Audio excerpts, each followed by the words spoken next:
రామచంద్రాపురంలో రామయ్య, సోమయ్య అనే ధనిక రైతులు ఇద్దరు ఉండేవాళ్ళు. ఇద్దరూ మంచివాళ్ళు. తమకు చేతనైనంత వరకు ఇతరులకు సాయం చేసేవాళ్ళు. అందరూ వాళ్ల దాతృత్వం గురించి గొప్పగా చెప్పుకునేవాళ్ళు. ప్రతి సంవత్సరమూ పంట కోతలకు ముందు గ్రామదేవతలకు ప్రీతిగా అక్కడ ఒక జాతర జరుగుతుంది. ప్రతిసారి లాగానే ఈసారి కూడా రామయ్య, సోమయ్య ఇద్దరూ జాతరకోసం భూరి విరాళం ఇచ్చారు. గ్రామదేవతలకు ఎవరు గొప్పవాళ్ళు అని కనుక్కోవాలని ఒక కోరిక కలిగింది. ఆ సమయానికి కోతలు అయ్యి రామయ్య, సోమయ్య పంటలు చేనులో ఉన్నాయి. వీళ్ళని పరీక్షిద్దామనుకున్న గ్రామదేవతలు ఆ పంట మొత్తాన్ని మాయం చేసేశారు. చేతికి అంది వచ్చిన పంటని దొంగలు ఎత్తుకెళ్లారు అనుకున్నారు ఇద్దరు. ఇలా జరిగిందేమి అని నిండా విచారంలో మునిగ ఉన్నాడు సోమయ్య. అతను ఇంకా ఆ బాధలో ఉండగానే పొరుగురు నుండి రైతులు కొందరు వచ్చారు. అయ్యా, ప్రతి ఏడాది తమరు ఇచ్చే ధాన్యం పుణ్యాన మా ఊళ్ళో ముసలివారికి అన్నదానం జరుగుతున్నది.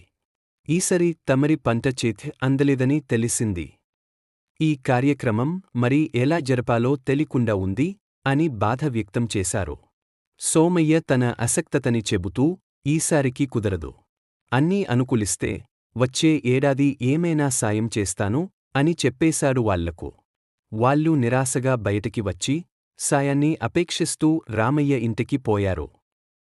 రామయ్యకు కూడా పంట చేతికి అందలేదన్న బాధ ఉండింది కాని ముందు అనుకున్న ప్రకారం అతను ఇంట్లో పూజా కార్యక్రమం ఒకటి పెట్టుకున్నాడు. దానికి ఊళ్ళో వాళ్లను అందరినీ భోజనానికి పిలిచి ఉన్నాడు.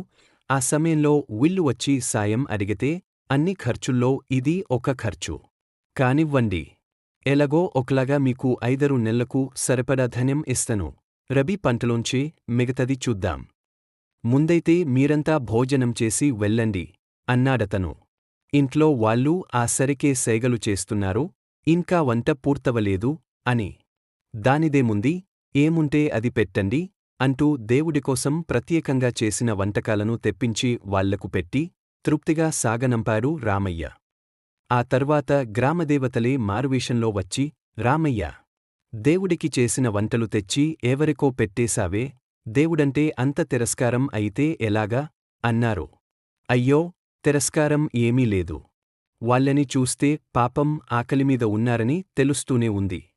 దేవుడిని ఆకలితో పంపితే ఎలాగాని ఆయనకోసం చేసినవి ఆయనకే ఇచ్చాను అన్నాడు రామయ్య. లేమెలో కూడా దానశీలతను నిలుపుకునేందుకు ప్రయత్నిస్తున్న రామయ్యని మెచ్చుకున్న గ్రామదేవతలు నవ్వి, నువ్వు ఎలాంటివాడివో తెలుసుకుందామని ఇట్లా ఓ పరీక్ష పెట్టాము. నీ ధాన్యమూ, సోమయ్య ధాన్యమూ ఎక్కడికి పోలేదు. మీ గాదెల్లోకే చేరి భద్రంగా ఉంది. సోమయ్యకు కూడా మీరు చేసే మంచి పనుల్ని కొనసాగించండి. మంచి పనులు చేసేటప్పుడు కూడా నేను అన్న అహంకారపు భావన రాకుండా చూసుకోండి. మీకు మేలవుతుంది అంటూ మాయం అయిపోయారు.